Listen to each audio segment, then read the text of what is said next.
годом количество туристов в Чеченской Республике растет. Ежедневно ее посещают жители других регионов и стран. Ирина Волошина здесь первый раз. Она давно планировала посетить регион. Культура, обычаи и традиции местных жителей впечатляют, говорит Ирина. Больше всего понравилось, просто я бы даже сказала, восхитила чистота, красота и вот какая-то, знаете, любовь к своему месту. То есть это прям вот читается вообще невооруженным глазом. Хотелось все. То есть посмотреть на вашу республику и повосхищаться вашими людьми. Люди удивительные, замечательные. Поездка в Грозный была давней мечтой Эльнара Магданова. Из-за работы приходилось откладывать. И вот свой отпуск Эльнар первым делом решил поехать в столицу Чеченской Республики. Город, так скажем, моей мечты. Давно мечтал здесь побывать. Давно хотел побывать в мечети сердца Чечни. Вот. И моя мечта сбылась. Я в этом замечательном, прекрасном городе. И чем понравился этот город, то, что он высокого уровня. Город чистый. Как самое интересное, что здесь даже культура вождения отличается. Нет вот этого вот грубого вождения, как всем кажется, стереотипно. Здесь очень классно, здесь очень красиво.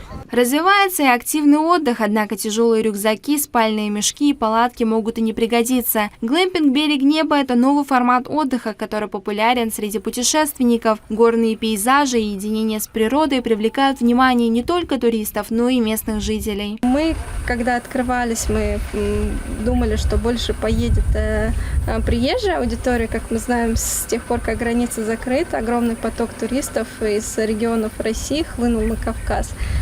А по факту получается так, что у нас сейчас 80% туристов – это местные жители, что тоже не может не радовать, потому что, значит, наши местные жители тоже уже вкусили вот эту возможность отдыха в регионе. Людям нравится отдыхать у себя в республике. Глэмпинг позволяет совместить отдых на природе с комфортом. Сафари-тенты не уступают гостиничным номерам. Каждый из них рассчитан на 2 человека. Объект расположен на руинах крепости Ботигала. В отличие от классического похода с палатками, в глэмпинге каждое жилище оборудовано всем необходимым: уютной мебелью, бытовой техникой, ванной комнатой и интернетом. Еду же туристам готовит специально приглашенный повар.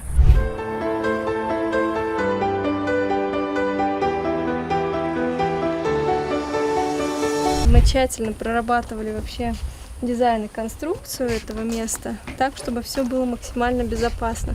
Конечно, в погодных условиях, в горных,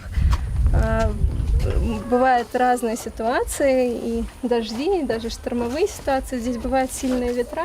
Но плюс в чем? Мы находимся на южном склоне. На южном склоне всегда ветра меньше, чем на северном. Мы можем подняться, и там будет ветер сильный, а здесь ветра не бывает. Ну и, конечно, мы тщательно выбирали производителей вот этих конструкций. В прошлом году Чеченскую Республику посетили более 240 тысяч туристов. В этом году ожидают еще больше. Впрочем, то, что гостей региона очень много, видно и невооруженным глазом. Достаточно выйти на улицы Грозного. Диана Хармуш, Адам Михяев, Моусар Даудов, Аслан Висхаев. Неделя.